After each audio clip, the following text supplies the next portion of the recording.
সকলো ইছলাম ধৰ্মী লোকসকললৈ পবিত্ৰ ৰমজান মাহৰ শুভেচ্ছা জনাই মোৰ ভিডিঅ'টো আৰম্ভ কৰিছোঁ। বন্ধু বান্ধৱীসকল, প্ৰথমতে কওঁ, জুবিন গাৰ্গক বাৰু আমি এইকেইদিনৰ ভিতৰতে পাহৰি গৈছোঁ নেকি। 5 মাহ হৈ গ'ল, কিন্তু 5 মাহ পুৰা কমপ্লিট, কিন্তু এতিয়াও ন্যায় নামত হৈ আছে ভেকু ভাওনা। আৰু চৰকাৰখনৰ দেখিছে নহয় কেনেকুৱা কিছুমান মানে না চুট না ভূত কাণ্ড কৰি আমাৰ মাজৰ পৰা জুবিন গাৰ্গক একদম পাহৰাই পেলাবলৈ চেষ্টা কৰিছে। আপোনালোকে দেখিছে, আৰু কালি মই এটা ভিডিঅ'ত কৈছে যে আজি অন্ত পেলাওঁ বুলি, গতিকে সেইবিলাকৰ নাম নলয়। আৰু সেইবিলাকৰ নাম নোলোৱাকৈ মই মানে প্ৰথমতে ক'ব লাগিব, এনেকুৱা ধৰণৰ কিছুমান কাৰুকাৰ্য কৰি কৰি কৰি কৰি আমাৰ মাজৰ পৰা মানে জুবিন গাৰ্গৰ সেই নাম চাম নাইকিয়া হওক বা জুবিন গাৰ্গৰ ওপৰত কোনেও একো মন্তব্য নকৰক, তাতেই অহৰ্নিশে লাগি আছে আমাৰ চৰকাৰখনে।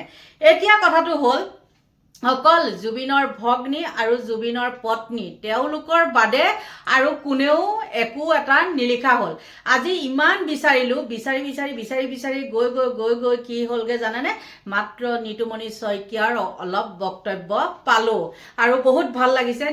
এইহেন মানে বিপদৰ সময়ত নিতুমণি শইকীয়াই কিন্তু এতিয়াও লগ এৰি দিয়া নাই, আৰু বহু শুভাকাংক্ষী কিছুমান আছে, তেওঁলোকে দিয়ে, কিন্তু একো তাত নাই। আৰু মানে তাত যোৱা, কিবা যোৱা, জুবিন গাৰ্গৰ সমাধি ক্ষেত্ৰত যোৱা, সেইবিলাকেই, তাৰ বাদে একো নাই।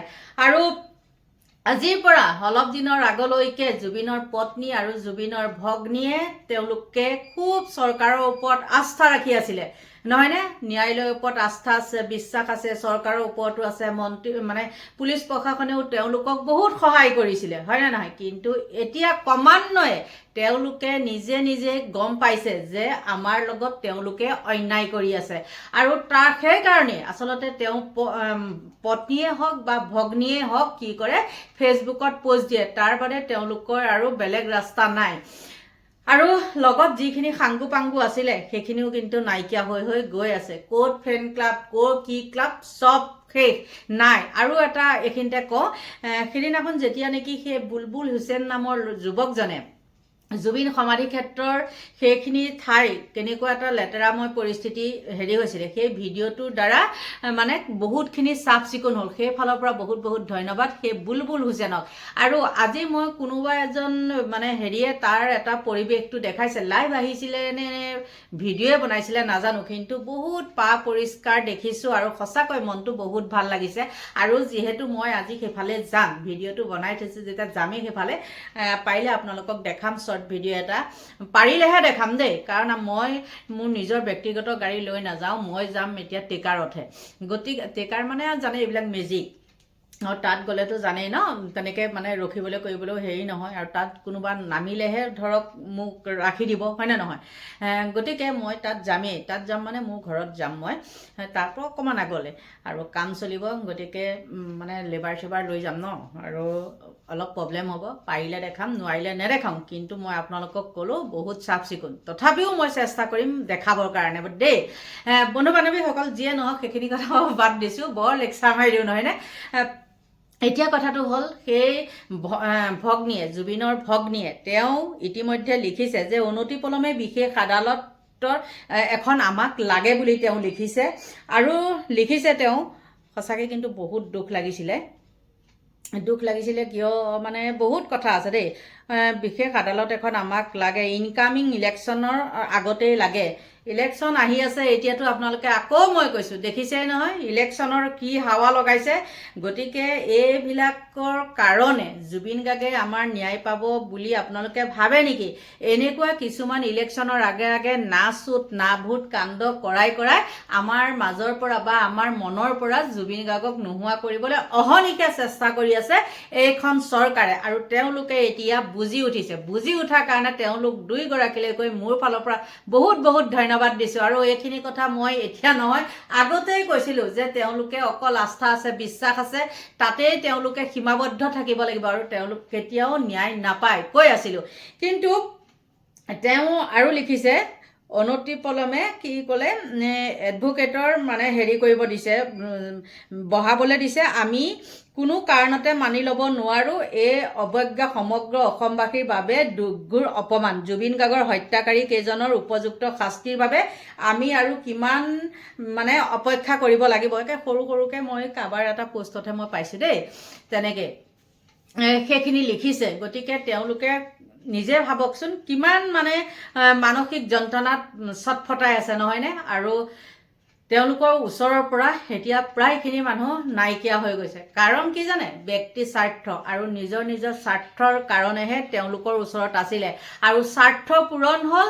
এতিয়া চবেই লাঠ মাৰি গুচি গ'ল। কিন্তু জুবিন গাৰ্গক যোনে বেয়াকৈ মানে কি আৰু যিখিনি হয় সেইখিনি দেখুৱাই দিয়া সেই মানুহখিনিহে কিন্তু এতিয়া আছে। আৰু প্ৰকৃত জুবিন অনুৰাগীসকলকতো আপোনালোকে জানে, তেওঁলোকে নিস্বাৰ্থভাৱে তেওঁলোকে জুবিনৰ পৰা একো খাবলৈ নিবিচাৰে। জুবিন মুঠতে ভাল হোৱাটো তেওঁলোকে বিচাৰিছিলে, আৰু যিসকলে জুবিন ধ্বংস হোৱাটো বিচাৰিছিলে সেইসকলে জুবিনক কিন্তু মাৰি পেলালে। বেয়াটো দেখিও তেওঁলোকে মাত নিদিলে। বাৰু যি কি নহওক, সিমানখিনি এতিয়া কৈ থাকিলেও অন্ত নহয়, কিবা গালু বালু খোলাগতি তালৰ নিচিনা হয়। বেয়াকৈ কমেণ্ট কৰে, কিন্তু বেয়াকৈ কমেণ্ট কৰিলেও একো কৰিব নোৱাৰে। আৰু চৰকাৰলৈ তেওঁ অনুৰোধ জনাইছে, সমাজক মাধ্যমত পামীবাৰ বিশেষ পোষ্ট, মানে পামীয়ে লিখিছে আৰু পামী বৰঠাকুৰ আপোনালোকে দেখিছেই, তেওঁ গৰিমা গাৰ্গৰ লগত অহৰ্নিশে থাকে। আৰু সঁচাকৈ বেয়া লাগে, এটাই বেয়া লাগে, তেওঁলোকে কিমান আশা কৰি পেলাই সদায় তেওঁলোকে মিডিয়াৰ আগত আপোনালোকে চাবচোন, হয়নে নহয়? চাবচোন মানে আগৰ ভিডিঅ' চালে আপোনালোকে গম পাব যে তেওঁলোকে সদায় কয় আস্থা আছে, বিশ্বাস আছে, মানে আমি ন্যায় পামেই। তেওঁলোকে সুন্দৰকৈ মানে হেৰি কৰিছে, মানে কি বুলি কয়, বিচাৰ প্ৰক্ৰিয়া আৰম্ভ কৰিছে, বিচাৰ কৰিছে।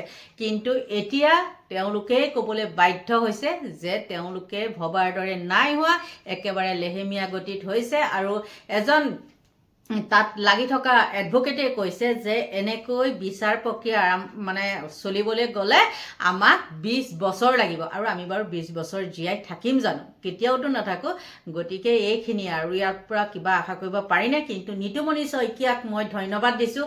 তেওঁ এইকেইদিন এনেকুৱা উত্তপ্ত পৰিস্থিতি দেখিছে নহয় আপোনালোকে, না চুট না ভূত, বেলেগৰ মাইকী আনি পেলাইও তাত সাঙুৰি পেলাই কেনেকুৱা বদনামৰ সৃষ্টি কৰি পেলাই মানে মষিমূৰ কৰিবলৈ বিচাৰিছিল। এইবিলাক বহুখিনি নাটক, আৰু তাৰ মাজতে কিন্তু নিতুমণি শইকীয়াই এৰি দিয়া নাই। আৰু নিতুমণি শইকীয়াই যে এৰি দিয়া নাই, মই আপোনালোকৰ মাজলৈ সেই নিতুমণি শইকীয়াৰ সুন্দৰ বক্তব্যখিনি আগবঢ়ালোঁ। আৰু সঁচা কথা ক'বলৈ গ'লে মই নিতুমণি শইকীয়াৰ কিন্তু মই ফ'ল' কৰিও থৈছোঁ, আৰু তেওঁ সেই নিউজবিলাক মই বহুত ভাল পাওঁ, কাৰণ স্পষ্টবাদী।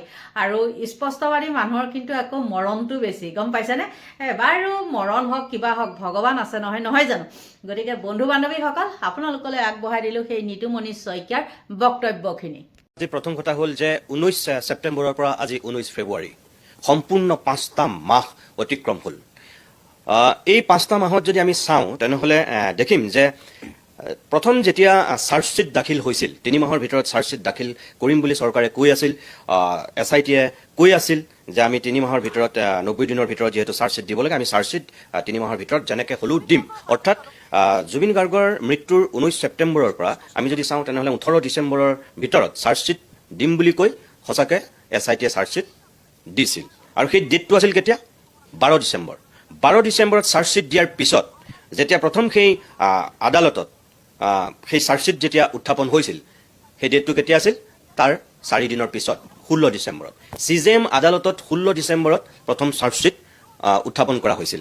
আৰু CJM আদালতত উত্থাপন হোৱাৰ পিছত যিটোক আমি ফাৰ্ষ্ট শুনানি বুলি ক'ম, সেইটো কেতিয়া? ছেছন কোৰ্টলৈ যেতিয়া হস্তান্তৰ কৰা হৈছিল CJMৰ পৰা, ছেছন কোৰ্টত শুনানি কেতিয়া আৰম্ভ হৈছিল সেই ডেটটো যদি আমি চাওঁ তেনেহ'লে দেখিম যে তাৰ পৰা 5 দিনৰ পিছত 22 ডিচেম্বৰত প্ৰথম শুনানি আৰম্ভ হৈছিল মানে ছেছন কোৰ্টত। সেই 22 ডিচেম্বৰৰ পৰা আজিৰ দিনটোলৈকে আমি যদি চাওঁ কেইটা শুনানি হ'ল তেতিয়াহ'লে, প্ৰথম শুনানি 22 ডিচেম্বৰত, দ্বিতীয় শুনানি হৈছিল 3 জানুৱাৰীত, তৃতীয় শুনানি হৈছিল 17 জানুৱাৰীত, চতুৰ্থ শুনানি হৈছিল 22 জানুৱাৰীত, পঞ্চম শুনানি হৈছিল 30 জানুৱাৰীত, ষষ্ঠ শুনানি হৈছিল 13 ফেব্ৰুৱাৰীত, আৰু এতিয়া সপ্তমটো শুনানি হৈছে যোৱা 16 ফেব্ৰুৱাৰীত।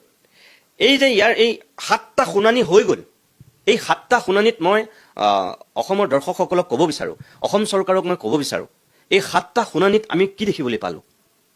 জুবিন গাৰ্গৰ পৰিয়ালে, জুবিন গাৰ্গৰ অনুৰাগীয়ে জুবিন গাৰ্গৰ ফেন ক্লাবৰ পৰা আৰম্ভ কৰি লাখ লাখ জুবিন অনুৰাগীয়ে কি পালে এই 7টা শুনানিত?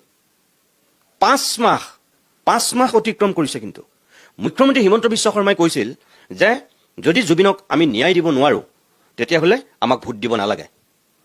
মুখ্যমন্ত্ৰীৰ সেই বক্তব্যটোৰ আঁত ধৰিয়েই মই তেখেতক এতিয়া সুধিব বিচাৰোঁ, তেখেতে যে কয় মাজে মাজে জুবিনকতো আমি ন্যায় দিলোঁ, অভিযুক্তকতো আমি জেলত ভৰাই থলোঁ, তাৰমানে ন্যায়টো তাতেই হৈ গ'ল নেকি? মুখ্যমন্ত্ৰীৰ ন্যায়ৰ সংজ্ঞাটো সেই তাত সীমাবদ্ধ হৈ আছে নেকি যে অভিযুক্তসকলক জেলত ভৰাই থৈ মানে ন্যায় পাই গ'ল নেকি অসমৰ জনসাধাৰণে? জুবিন গাৰ্গক কেনেকৈ হত্যা কৰা হৈছিল? তেখেতে কৈছিল নহয় জুবিন গাৰ্গক হত্যা কৰা হৈছে বুলি। কেনেকৈ হত্যা হৈছিল? কিয় হত্যা হৈছিল? কোনকেইজনে হত্যা কৰিছিল? অসমৰ মানুহে আজি সেইটো জানিছেনে নাই জনা? তেওঁলোক অভিযুক্তহে। সঁচাকৈ তেওঁলোকে হত্যা কৰিছিলে নে কোনে হত্যা কৰিছিল? সেই কথাটো আজিলৈকেতো স্পষ্ট হোৱা নাই। 2 নম্বৰ কথা, যি তৃতীয়টো শুনানি 17 জানুৱাৰীত যিটো তৃতীয় শুনানি হৈছিল, সেই তৃতীয় শুনানিটোতেই লোক অধিবক্তা নিয়োগ কৰা হৈছিল। জিয়াউল কামাৰৰ নেতৃত্বত যিকেইজন আৰু সহযোগী, মানে তেওঁৰ লগত এজন সহযোগী আৰু 3জন এছিষ্টেণ্ট, যিকেইজনক দি পেলাই লোক অধিবক্তাখন গঠন কৰা হ'ল, তেতিয়াৰ পৰাতো পৰিয়ালৰ লোকে দাবী কৰি আহিছে, জুবিন অনুৰাগীয়ে দাবী কৰি আহিছে, গৰিমা গাৰ্গৰ পৰা পামী বৰঠাকুৰলৈকে যদি আমি চাওঁ তেনেহ'লে প্ৰত্যেকেইটো দাবী কৰি আহিছে যে এনেকৈ নহ'ব, যে ফাষ্ট ট্ৰেক আদালত গঠন কৰক আৰু ফাষ্ট ট্ৰেক আদালতৰ যোগেদি জুবিনৰ ন্যায় প্ৰক্ৰিয়াটো ত্বৰান্বিত কৰক। কিন্তু আজি 5 মাহতো কিয় ফাষ্ট ট্ৰেক আদালত গঠন নহ'ল? জুবিনৰ ক্ষেত্ৰত চৰকাৰখনৰ যিটো আন্তৰিকতা, সদিচ্ছা, ময়ো জুবিন আমিও জুবিন বুলিতো বিজেপি কৰ্মী ৰাজপথত নামিছিল। মুখ্যমন্ত্ৰীয়ে নিজে কৈছিল নহয় যে আদালতত চাৰ্জশ্বীট দাখিল কৰাৰ পিছদিনাখনৰ পৰাই ন্যায় প্ৰক্ৰিয়াটো ক্ষিপ্ৰ হ'বৰ কাৰণে মই নিজেও ৰাজপথত নামিম বুলি কৈছিল। তেখেত ৰাজপথত নানামিল বেলেগ কথা, তেখেতেতো কৈছিল যে ক্ষিপ্ৰ হ'ব, মই ৰাজপথত ময়ো নামিম, ন্যায়ালয়ে যাতে লেহেম কৰিব নোৱাৰে, জুবিনৰ গোচৰটো আন গোচৰৰ লগত যাতে একে নহয়, একে কৰি নাৰাখে, ন্যায়ালয়ক সেইটো হেঁচা দিবৰ কাৰণে আমিও জুবিন ময়ো জুবিন বুলি আমাৰ বিজেপি কৰ্মীসকল ৰাজপথত নামিছে ন্যায়ালয়ক হেঁচা দিবৰ কাৰণে, আৰু মই নিজেও নামিম বুলি কৈছিল। এতিয়া কথা হ'ল যে সেই আন্তৰিকতাটো ইমান দিনে পৰিয়ালে কৈ থকা ফাষ্ট ট্ৰেক আদালত দাবী কৰি থকাটো আজিলৈকে 5 মাহলৈকে চৰকাৰখনে কিয় গঠন নকৰিলে? মুখ্যমন্ত্ৰী মহোদয়ৰ প্ৰতি মোৰ এইটো প্ৰশ্ন। 2 নম্বৰ কথা, জুবিন ক্ষেত্ৰত সৌসিদিনাখন যেতিয়া জুবিন গাৰ্গৰ পৰিবাৰ, গৰিমা শইকীয়া গাৰ্গ, তেওঁ ভগ্নী, তেওঁ অনুৰাগীসকলে যেতিয়া গৈ চাফা কৰিবলগীয়া হ'ল এই 5 মাহত, ফটোখিনি জুবিন ক্ষেত্ৰত পানী ঢালিবলগীয়া হ'ল, যেতিয়া অৰুণ গাৰ্গৰ পৰা আৰম্ভ কৰি পাৰ্থ গোস্বামীৰ পৰা একেবাৰে ৰাজা বৰুৱালৈকে জুবিন গাৰ্গৰ বাদ্যযন্ত্ৰীসকলে গৈ পেলাই যেতিয়া কৰিবলগীয়া হ'ল, গোটেই ৰাজ্যখনক সেইটোক লৈ ব্যাপক প্ৰতিক্ৰিয়াৰ সৃষ্টি হ'ল। এজন কেব চালকৰ এটা সামাজিক মাধ্যমৰ ভিডিঅ'ক লৈ। তাৰপাছতে চৰকাৰে কি কৰিলে যে দোকান পোহাৰবিলাক তাৰ পৰা আঁতৰাই দিলে। সেইদিনাখনো সকলোৱে দাবী কৰিছিল, বহুত মানুহে সামাজিক মাধ্যমতো লিখিছিল যে জুবিন ক্ষেত্ৰটোক অন্তত এটা নতুন ৰূপ দিয়ক। 5 মাহ হ'ল, আজি যদি 9 মাহত 900 কোটি টকীয়া যদি ফ্লাইঅভাৰ অসম চৰকাৰে নিৰ্মাণ কৰিব পাৰিছে, গুৱাহাটীত যদি ফ্লাইঅভাৰ হৈ গৈছে 900 কোটি টকা, 700 কোটি টকা বা তাতকৈ বেছি কোটি টকীয়া যদি ফ্লাইঅভাৰ যদি 9 মাহত কমপ্লিট কৰিছে, কোনোবা এখন ফ্লাইঅভাৰটো নিৰ্ধাৰিত সময়তকৈ আগত কৰি দেখুৱাইছে, তাৰ কাৰণে আমি ৰাজ্য চৰকাৰক সাধুবাদ দিব লাগিব, মুখ্যমন্ত্ৰী হিমন্ত বিশ্ব শৰ্মাক তাৰ কাৰণে ধন্যবাদ জনাব লাগিব সকলোৱে। কাৰণ যিমানটো টাৰ্গেট লৈছিল তাতকৈ কিছু আগতে কৰি দেখুৱাইছে। সেইখিনি কেপাচিটিটো চৰকাৰখনৰ আছে, তাৰমানে হিমন্ত বিশ্ব শৰ্মাই সেইখিনি কৰিব পাৰে। যদি সেইখিনি কৰিব পাৰে, অসমীয়া মানুহৰ হিয়াৰ আমঠুগৰাকী এই 5 মাহত কি কাৰণে তাত আজিলৈকে বাউণ্ডেৰীটো সম্পূৰ্ণ নহ'ল? তাত আজিলৈকে জুবিন গাৰ্গৰ পৰিয়ালৰ লোকে কৈ আছিল কিমান মাটি জুবিন ক্ষেত্ৰক দিব, স্পষ্ট কৰক চৰকাৰে। আজিলৈকে যে তাত কিমান মাটি দিব সেয়া যে আজিলৈকে স্পষ্ট নকৰিলে, এয়া কি? তাৰমানে আমি আজি 5 মাহ হোৱাৰ দিনটোত মুখ্যমন্ত্ৰীৰ আমি দৃষ্টিগোচৰ কৰিব বিচাৰিছোঁ এইকাৰণেই যে আপুনি যিখিনি কথা কৈছিল জুবিনৰ ক্ষেত্ৰত আপুনি সেইখিনি কৰি দেখুৱাওক। আপুনি নিৰ্বাচনৰ আগত আপুনি কৈছিল যে অসমৰ মানুহে আমাক ন্যায় নিদিলে ভোট দিব নালাগে, এতিয়া নিৰ্বাচন আহিছে, জুবিনক লৈ আকৌ হয়তো ৰাজনীতি কৰা আৰম্ভ হ'ব। ফাষ্ট ট্ৰেক আদালত, ৰাজদীপ মই খোলাকৈ কৈ দিছোঁ, ফাষ্ট ট্ৰেক আদালত এইকাৰণেই গঠন কৰা নাই যে কিবা কাৰণত যদি অভিযুক্তসকলে জামিন পাই যায় তেতিয়াহ'লে চৰকাৰখন খলঠেকত পৰিব। ফাষ্ট ট্ৰেক আদালত চৰকাৰে কেতিয়া গঠন কৰিব? যেতিয়া ফাষ্ট ট্ৰেকত এই প্ৰক্ৰিয়াটো চলিব, নিৰ্বাচনৰ শেষত যেতিয়া দীঘলীয়া প্ৰক্ৰিয়াৰে ইয়াৰ বিচাৰটো চলি থাকে। নিৰ্বাচনৰ আগত এই বিচাৰ প্ৰক্ৰিয়া ক্ষিপ্ৰ হ'লে চৰকাৰখন ক'ৰবাত খলঠেকত পৰিব বুলি ফাষ্ট ট্ৰেক গঠন কৰা নাই। মুখ্যমন্ত্ৰীয়ে ফাষ্ট ট্ৰেক আদালত গঠন কৰিব, কেতিয়া গঠন কৰিব? নিৰ্বাচনৰ ঠিক আগে আগে। তেওঁ ক'ব তেতিয়া যে আমিতো ক'লোৱেই ফাষ্ট ট্ৰেক আদালত আমি গঠন কৰিলোঁ, এতিয়া ন্যায়ালয়ে ৰায় দিব, মইতো ৰায় নিদিওঁ, অসম চৰকাৰে ৰায় নিদিয়ে। সেইকাৰণে ইমান দিন ৰৈ আছে। আজি 5 মাহ হোৱাৰ দিনটোত খুব দুখেৰে আমি কওঁ যে জুবিন গাৰ্গৰ ক্ষেত্ৰত আন্তৰিকতা আৰু সদিচ্ছা প্ৰদৰ্শন কৰক। যদি জুবিন গাৰ্গৰ পৰিয়ালে কোৱাৰ কাৰণে ৰাতিটোৰ ভিতৰতে যদি চাফা কৰি দিব পাৰে, যে জুবিন গাৰ্গৰ পৰিয়ালে কৈছে আমি চাফা কৰি দিছোঁ বুলি কৈছিল, জুবিন গাৰ্গৰ পৰিয়ালেতো দাবী কৰি আছে ফাষ্ট ট্ৰেক আদালত, গৰিমা শইকীয়া গাৰ্গে কি কৈছে? কিয় তেনেহ'লে আজিলৈকে ফাষ্ট ট্ৰেক আদালত গঠন কৰিব পৰা নাই? কিয় আজিলৈকে তেনেহ'লে তাত এটা বাউণ্ডেৰী নিৰ্মাণ কৰিব পৰা নাই জুবিন ক্ষেত্ৰত? অসমীয়া মানুহৰ যিটো আৱেগ আছিল জুবিনৰ লগত, তাৰমানে কি আমি এনেকৈ পাৰ কৰিম? আজি জুবিন ঢুকোৱাৰ পিছত নৰেন্দ্ৰ মোদী অসমলৈ 3বাৰ আহিলে, অমিত শ্বাহ আকৌ এতিয়া আজি আহি আছে, এবাৰোতো জুবিনৰ ক্ষেত্ৰত এটা নাম উচ্চাৰণ কৰা নাই। জুবিন গাৰ্গক কোনোবাই ভাৰত ৰত্ন দিয়াৰ কথা কৈছিল, কোনোবাই অসামৰিক সৰ্বোচ্চ সন্মান দিয়াৰ কথা কৈছিল, পদ্মশ্ৰী, পদ্মভূষণ, পদ্মবিভূষণ। ভাৰত ৰত্ন বাৰু দিব নোৱাৰে, হয়তো ঘপককৈ সেই পৰ্যায়ত সৰ্বোচ্চ ভাৰত ৰত্ন দিয়াটোত অসুবিধা আছে, তাৰ আগত পদ্মশ্ৰী বা পদ্মভূষণ, পদ্মবিভূষণ কিবা দি ল'ব লাগিব। কিয় জুবিনকতো এইবাৰ পদ্মশ্ৰী, পদ্মভূষণ, পদ্মবিভূষণ একো নিদিলে? প্ৰধানমন্ত্ৰী, গৃহমন্ত্ৰী 2বাৰ 3বাৰ, এতিয়া 3বাৰকৈ আহি গ'ল, এটা শব্দ নক'লে। ময়ো জুবিন, আমিও জুবিন বুলি অকল ৰাজপথত নামিলে জুবিনৰ প্ৰতি আনুগত্য প্ৰদৰ্শন কৰা হ'ব নেকি?